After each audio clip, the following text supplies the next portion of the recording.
This episode of Creepy is presented by patrons NL Circle and Josh Rima. Patrons make this show possible, especially during the bad days. Please consider donating to the show and getting rewards such as bonus personalized narration and early releases. You can find more information at creepypod.com/support.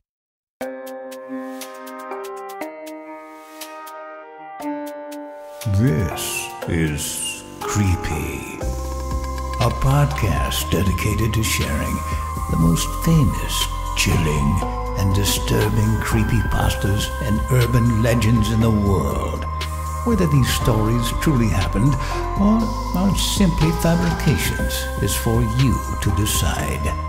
These stories may contain graphic depictions of violence and explicit language.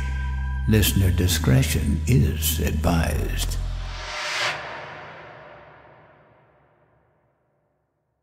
It has no face. Everyone has tales about the strange and bizarre. My story is about how my half-whole mask saved my life and continues to save my life to this very day. Late in December, I was traveling north from California to my home state of Oregon. Nothing fancy. I was just going to visit my family for the holidays. On my way north, I hit a small snowstorm. Nothing awful, just a lot of snow falling all at once. I wasn't worried about the small increase of snow at first, considering I had snow tires installed before I started my long journey home.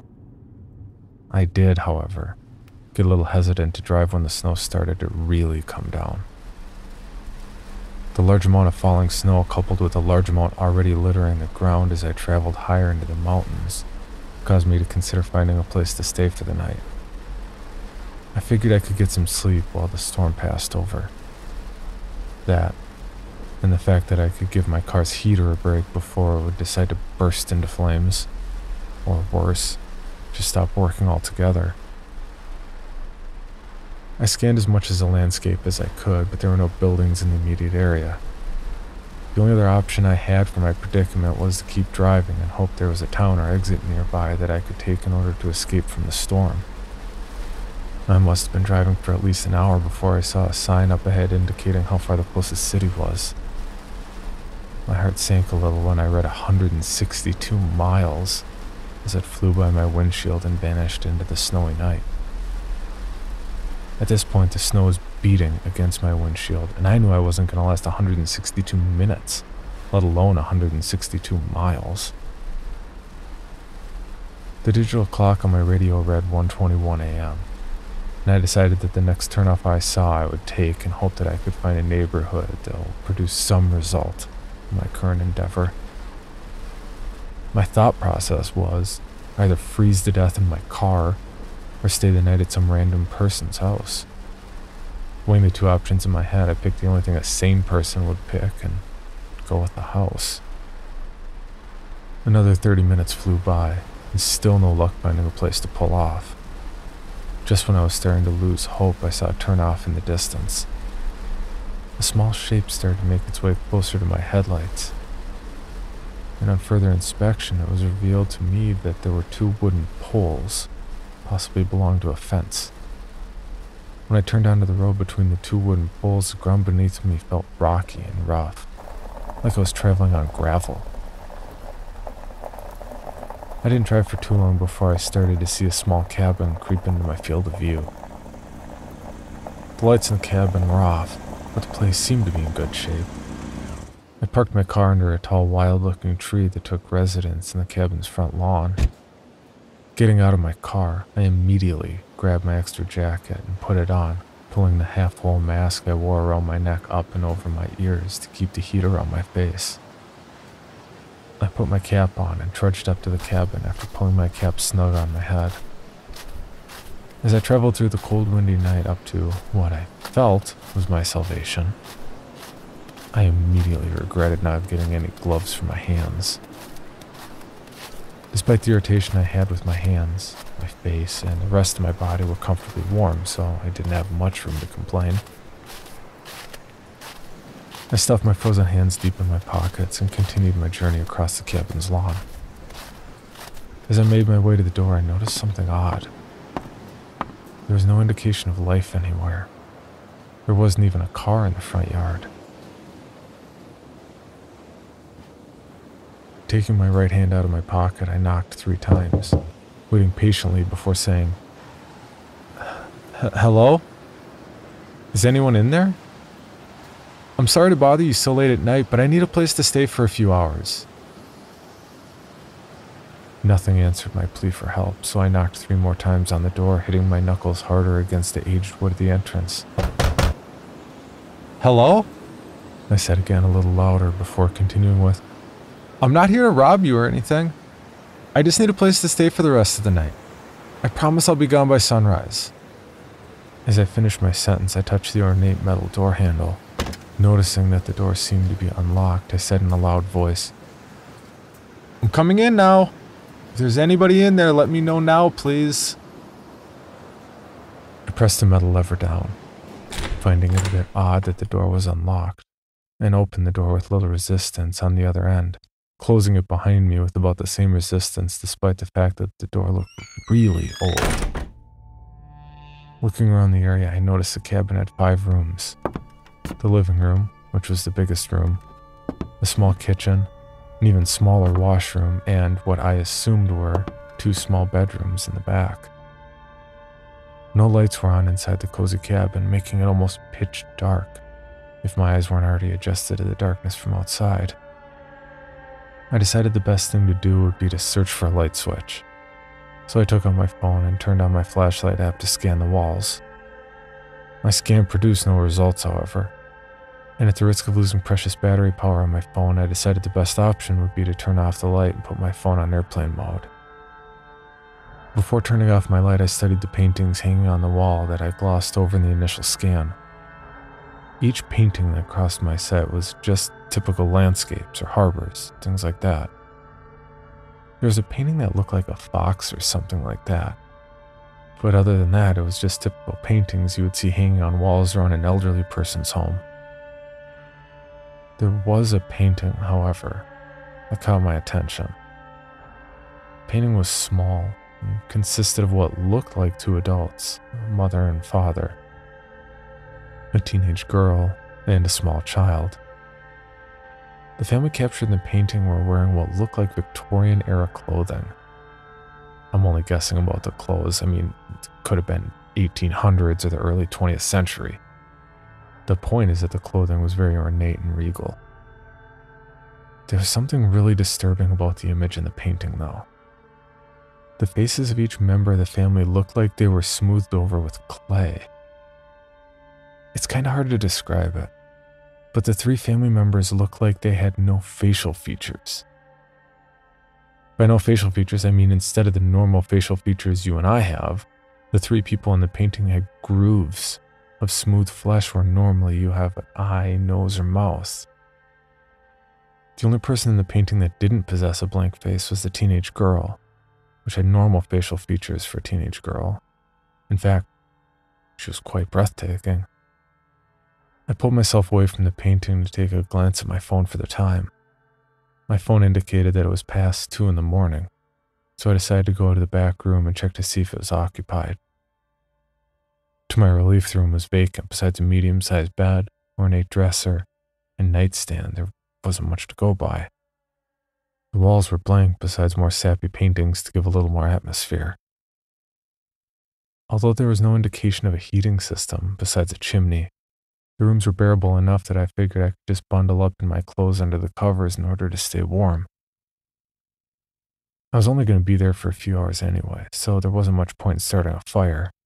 Plus, people in the cabin wouldn't be back tonight considering how late it was. I hopped into the worn-out bed, facing the open door next to another door I assumed was a closet, and pulled my half-full mask completely up and over my face to make sure my head would stay nice and warm the rest of the stay. Pulling the fabric of my mask down slightly, I set the alarm on my phone for 4:30 a.m. and put it back down onto the nightstand. I covered my face again and bundled up tightly with the sheets, closing my eyes and letting dreamland take me away until I woke up after what felt like minutes later to the sound of scratching. My body froze as I heard the noise over and over again, softly coming from the closed door. I tried to relax myself by thinking that all the noise that I heard was just a rat or some other animal that was spending the night in the closet while the cabin's owners were away. Quietly, I shifted onto my back, pulling my half-whole mask down slightly so a little slit appeared, giving me a small window to look at while I was out there. I laid on the bed stiff as a board, with my cap and mask covering my face in such a way that it acted like a visor, giving me a small peek at what was in the darkness. Thankfully, my eyes were still adjusted to the dark, which gave me a small amount of reassurance as I continued looking into the direction the scratching noise was coming from. The scratching continued louder and louder for what seemed like minutes, till just like that, it stopped. Silence filled the room again. But it wasn't the safe kind of silence. The deafening silence in the room was a foreboding, ominous sort of silence. The vacuum of sound in the air was the type of silence that happens in a movie just before something jumps out at you. But when I began to calm myself down, the doorknob to the closet began to jingle and turn very slowly. My heart was racing out of my chest as I saw and heard that knob turn, and every inch of my body wanted to bolt out of that bed and out of the cabin before whatever was on the other side of that door got out after me. I lay perfectly still on the bed despite the fact that I had a cocktail of adrenaline, nerves, and instincts telling me to get the hell out of there. My eyes widened as the door to the closet opened slightly, and I saw what looked like a dried head attached to an elongated neck pop out of the opening, followed by a skeletal body. The thing that was emerging from the closet crawled on all fours out of the doorway and slowly made its way to the bed I was sleeping in. I had never been more frightened in my whole entire life as the thing stood up, almost touching the roof of the cabin, and looked down in my direction.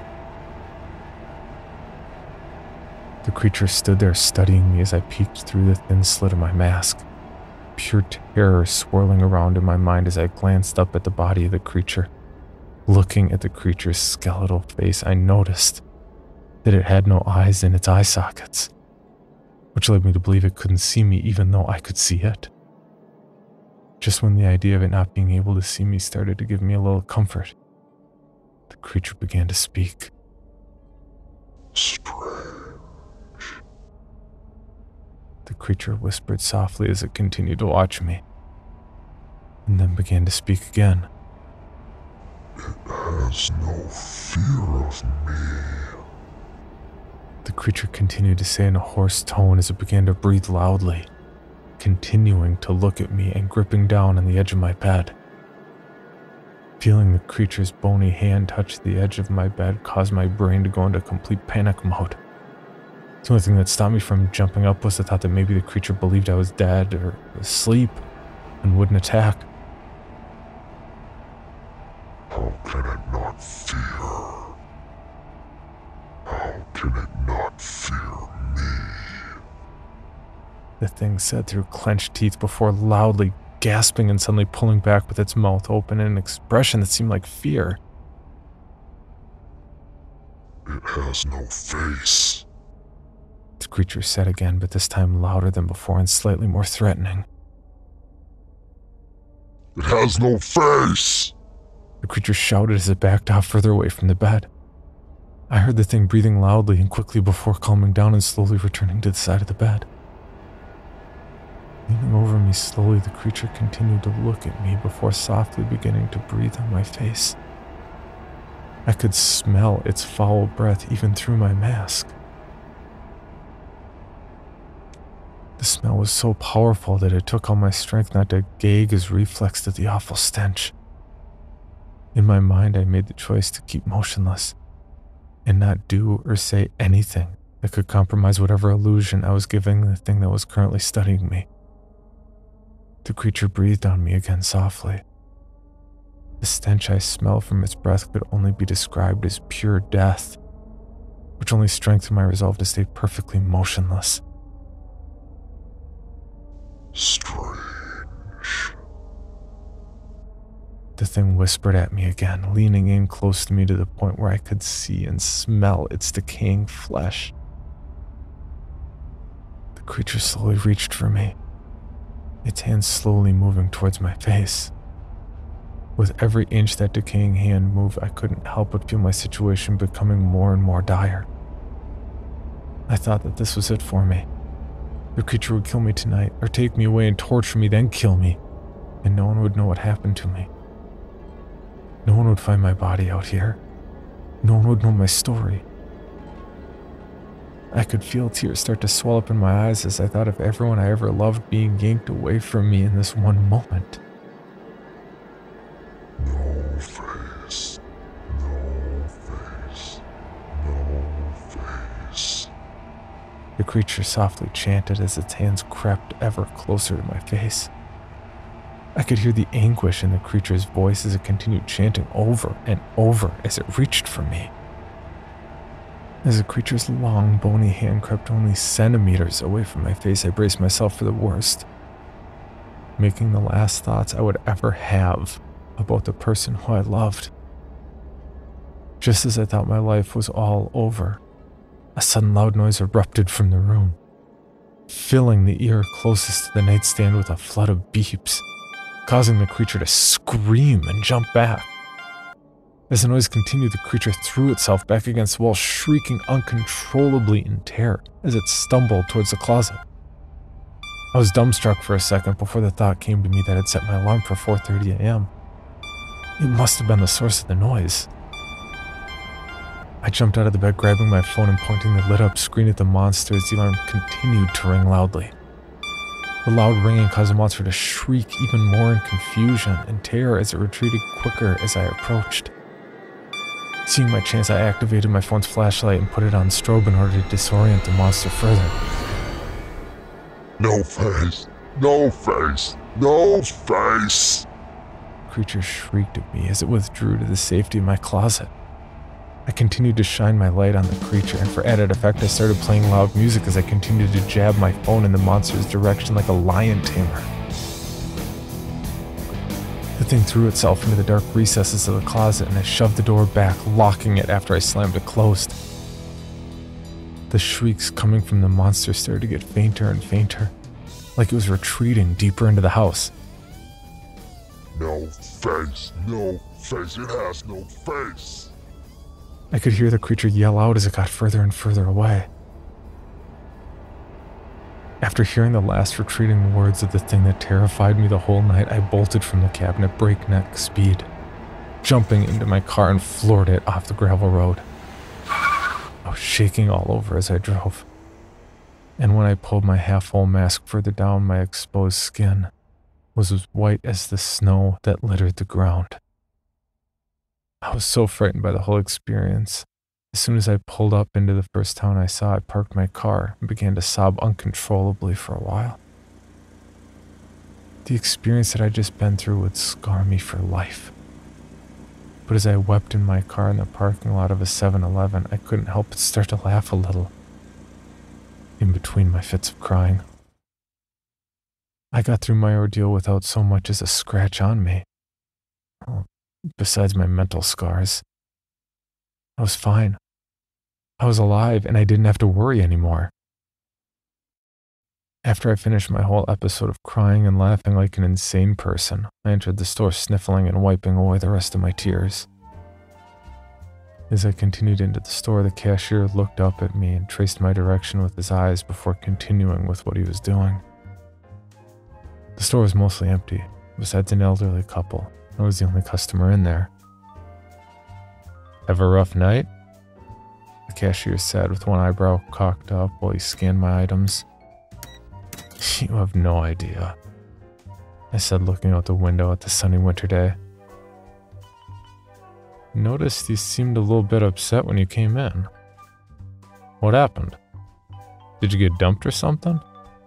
He said, looking up at me as the register computed how much I owed him. Looking at the young man behind the register, he seemed to be a little younger than I was. Although, that doesn't say much because even though I'm 22, I look younger than my actual age. I looked at the cashier's name tag for a second before feeling that I had nothing to lose by telling him about the night I just had. The small name on his ID tag read Evan, and as I finished telling him my frightening tale, something odd happened. I expected him to burst out laughing or say I was the best liar he'd ever talked to. Instead of doing any of that, Evan just stood there, his skin milk white as he stared at me with an expression so horrified. He gave me the impression that he just witnessed someone get run over by a train or something. Evan, are you all right? I asked, looking into his eyes while we both stood there quiet. What? Oh, yeah, it's just... Evan began to say before his thoughts trailed off due to the new feeling that we were both being watched. I began to feel eyes burn into the back of my head before turning around to see the old couple I glanced at when I entered the store beforehand. The old couple possessed the same horrified look that Evan had just a few seconds ago. They must have heard the whole story I told. After a few moments of silence, the old couple asked me what I knew about the cabin, to which I couldn't really say. I gave them the best description I could about what I saw.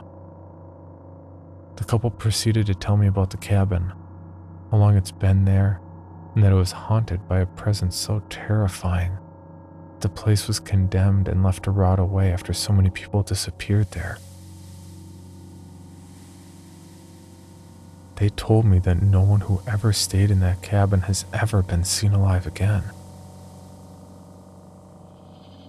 If they've ever been seen at all after their visit. One of my best friends stayed the night in that cabin, Evan said quietly as he stared off into the distance, but continuing his thought with, I refused to go into the cabin. I knew something bad would happen if we went. I tried so hard to convince him that the deer was stupid and to not go in. But he refused to be labeled as a chicken and continued with the dare. Evan's eyes began to water as he continued with his story.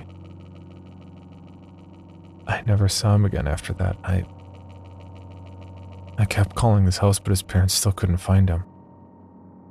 We put out flyers and billboards, but we never had any luck. After a few days, we contacted the police, and I told them about the cabin. Evan began to choke down tears as he clenched his fist. They found him in the basement of the cabin, sprawled out on the floor. His eyes were surgically removed from their eye sockets. His nose was removed. And his lips, they were sliced off.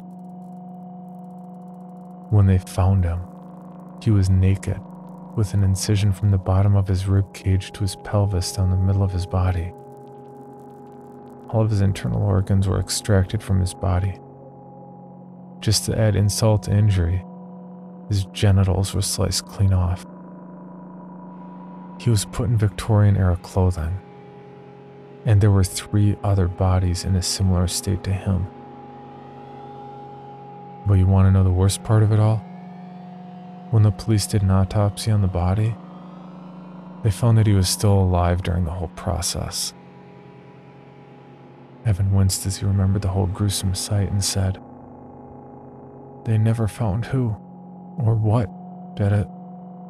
There was no DNA evidence to convict anybody. They didn't find the tools that made the incisions, and they didn't find anything. Evan clenched his fist tighter on the table before the old man listening to our conversation put his hand on Evan's shoulder to reassure him that he was going to be all right. As he comforted Evan, he looked at me and said, People have been disappearing from that area for decades, maybe even centuries for all we know. But the bodies always end up the same gruesome way. I don't care who you are. No one deserves something like that happening to them. They should just torch that place to the ground. The old lady joined her husband's side and looked at me with the most foreboding glance I had ever seen. If your story is true, you should consider yourself the luckiest man on the face of the earth. In all my years of living, you are the only one to go into that cabin and come out alive," the woman said, gripping onto her husband's hand tightly as she spoke to him. After hearing the old woman's words, I realized that Evan said the body of his friend was found in the basement, which explains why the monster's voice got fainter. It would have pulled me into the basement if my phone hadn't gone off. I quickly paid for my items and left the store more troubled now than I was when I entered. Feeling drowsy due to the lack of sleep and constant adrenaline rush caused by my whole terrible ordeal, I decided to go to a hotel and spend the day sleeping and relaxing to get my mind off things. That night, I sat on the bed in my hotel room and looked at the 2 items that saved my life. In one hand, I gripped onto my half-whole mask, which hid my face from that terrible monster. In my other hand, I held my cell phone, which scared away that horrible beast that could have killed me. I decided from that day on I would always wear my half-whole mask to bed.